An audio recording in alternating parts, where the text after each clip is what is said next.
윤석열 처가 고속도로 게이트의 진상을 덮기 위해 윤석열 정부와 국민의힘의 거짓말과 말 바꾸기, 사실 왜곡이 도를 넘고 있습니다.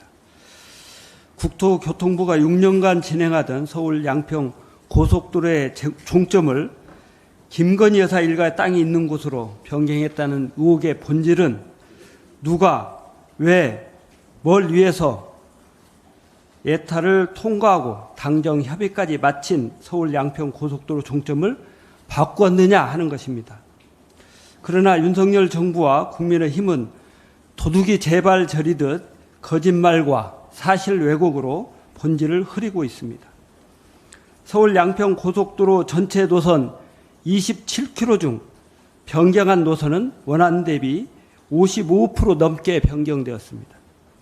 예비 타당성 조사를 거친 원안과 비교하면 동일성을 상실해 사실상 신규 노선입니다. 따라서 노선을 변경하려면 예비 타당성 조사를 새로이 거쳐야 합니다. 하지만 변경안은 예비 타당성 조사를 거치지 않았습니다.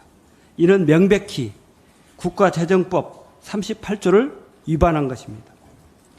대통령 처가 땅 29필지가 종점 근처인 강산면 등에 있다는 이유만으로 비밀리에 노선 종점을 강산면으로 변경하려 전략 환경 영향 평가를 추진하다가 대통령 처가 고속도로 게이트가 드러났습니다.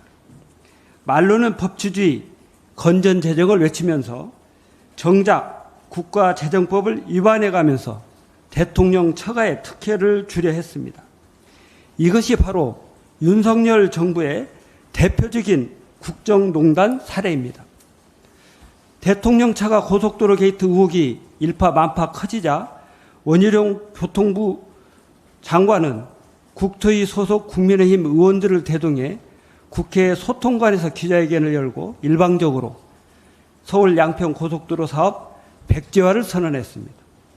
예산 1조 8천억 원이 투입되는 대통령 공약 사업이 장관의 기자회견 말 한마디로 하루아침에 백지화되는 것입니까? 윤석열 정부는 국정 현안 과제를 이런 식으로 처리하는 정부입니까? 원희룡 장관은 기자회견에 앞서 도로교통법 제9조에 따른 도로정책심의위원회의 공식적인 심의 의결 절차를 밟았습니까? 밟았다면 그 구체적인 증거를 국민들께 소상히 밝히시기 바랍니다. 만약 법에 따른 절차를 거치지 않은 일방적인 백지화 선언이라면 이거 역시 또 다른 형태의 국정농단임을 잊지 마십시오. 더 가관인 것은 대통령 공약 사업을 국토교통부 장관이 기자회견에 말 한마디로 하루아침에 뒤집었는데 대통령실은 국토교통부가 알아서 할 문제라며 원희룡 장관의 국정농단 행위에 침묵하고 동조하고 있다는 것입니다. 이권 카르텔 척결을 부르짖으며 본인 뜻에 맞지 않으면 사정 칼날을 무자비하게 휘두르고 있는 윤석열 대통령이 정작 자신의 처가 카르텔에 대해서는 묵묵부답입니다. 윤석열 대통령과 정부에 촉구합니다.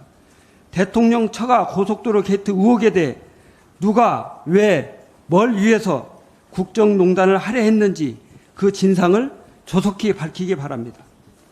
또 이번 국정농단 사태에 대해 국민들께 사과하고 원희룡 장관 등 대통령 처가 고속도로 게이트에 연루된 주범들에 대해서 엄중한 문책을 요구합니다. 이상입니다.